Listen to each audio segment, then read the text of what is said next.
जिंदगी में ज्यादातर लोग इसलिए फेल नहीं हो जाते हैं क्योंकि उन्होंने कुछ बहुत बड़ा सोचा और उसको अचीव नहीं कर पाए, बल्कि जिंदगी में लोग इसलिए ज्यादातर फेल हो जाते हैं क्योंकि उन्होंने कुछ छोटा सोचा और उसको पा लिया।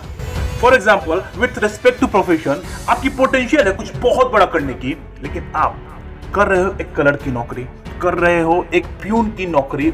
आपका विजन उतना ही था, आपने उतना ही सोचा, आपने तैयारी की एक गवर्नमेंट जॉब की और आपको मिल गई क्लर्क की नौकरी, तो अब आप हो गए अपनी जिंदगी से सेटिस्फाइड, जबकि आपके अंदर पोटेंशियल थी कुछ बहुत बड़ा करने की, मगर आपने कभी सोचा ही नहीं इस बारे में क्योंकि आपने जो चाहा वो मिल गया।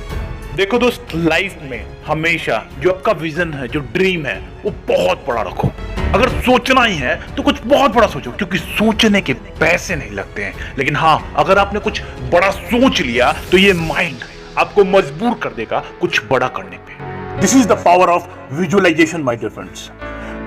सोचने का कोई पैसा नहीं लगता दोस्त, लेकिन सोचना शुरुआत है उस चीज की जो आप अपने लाइफ में पाना चाहते हो।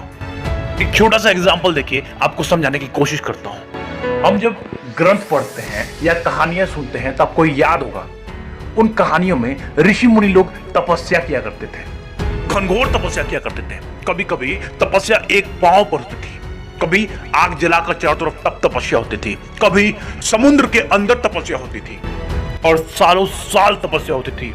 10 साल 20 साल अवधि निश्चित नहीं होती थी उनकी तपस्या की कभी। बस वो तपस्या करते थे पूरे भाव से, 10 साल 20 साल 50 साल। और तपस्या अगर बढ़िया हो तो देवता लोग प्रसन्न हो जाते थे, प्रसन्न होकर दर्शन देते थे और ऋषि मुनि वर मांगा करते थे।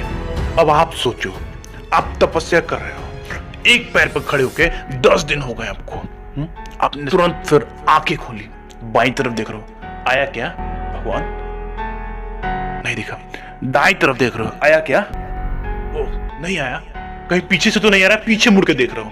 आपकी प्रॉब्लम क्या है कि जब आप किसी चीज के लिए लग जाते हो तो आपको तुरंत रिजल्ट चाहिए होता है, और इतिहास गवाह है कि कोई भी बड़ी चीज इतनी आसानी से नहीं मिलती।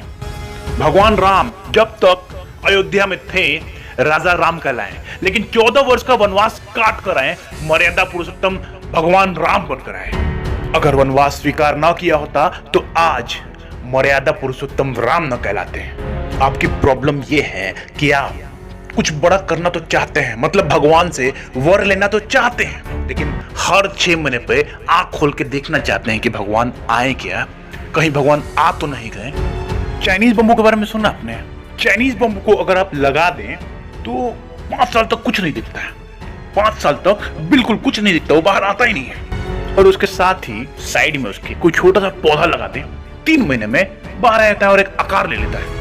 पर चाइनीज बम्बू आप देखते रहेंगे 5 साल तक कुछ नहीं आएगा। बट मजे की बात यह है कि 5 साल के बाद जब वो फूटता है तो 3 महीने में ही 90 फीट ऊंचा चला जाता है। 90 feet my dear friends, 90 feet. आपको क्या लगता है ये 90 फुट जो हुआ है क्या ये 3 महीने में हुआ है?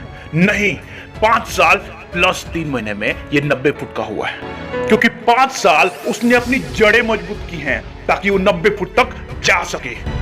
बगल वाला पौधा जिसको 5 साल पहले लगाया था वो पूछते रहता है कि यार बाहर नहीं आ रहा है, बाहर नहीं आ रहा है, क्या हो गया? जवाब सुनिएगा बम्बू का। बम्बू कहता है तुझे तो सिर्फ 10 फीट जाना है, मुझे 90 फीट तक जाना है, इसलिए मुझे मेरी जड़ें गहरी करने दे भाई। जिंदगी में जब भी आप कुछ बड़ा करेंगे आपके आसपास के लोग आपके फेलियर्स पे हंसेंगे, लेकिन आपको क्या करना है? आपको अपनी जड़ें मजबूत करनी है, बस।